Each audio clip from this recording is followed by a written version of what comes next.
Welcome to Smalltalk Daily for Wednesday, March 24th, 2010.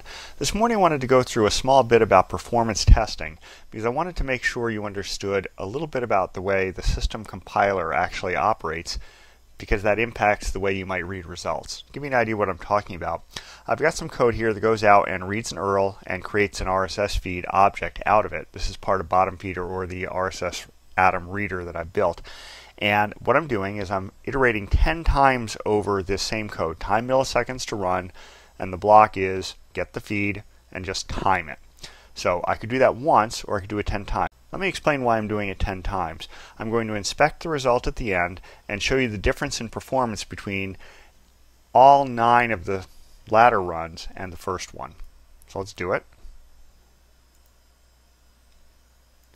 And there it comes in. Now notice this first one is pretty fast, 340 milliseconds, but look at the next few.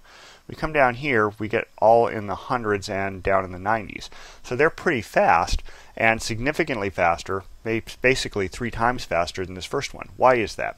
Well, it's because of the way the compiler works in Smalltalk. The first time you run code, it's more or less interpreted because the system has to actually take the bytecode and create the executable.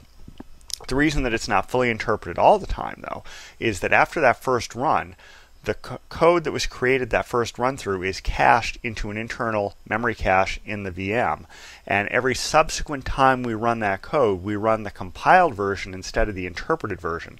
So we never have to reinterpret that code unless it falls out of the cache, because the cache is an LRU, a least recently used kind of thing. You can configure the size of that. There's code in class object memory, if you look at the class side, where you can make that bigger or smaller and thus impact the way your system runs based on the size of your running set. But basically, the first time you run something, it's going to be a little slower. All subsequent runs, it's going to be a little faster. And what that means for you in terms of testing performance is, if you just run something once and say, oh my gosh, that's slow, don't take that result as meaningful. You really need to run multiple times, maybe hundreds, to get an average, depending on what you're doing. And discard the first result from all your tests, because the first result is the one where it was just basically firing up that cache.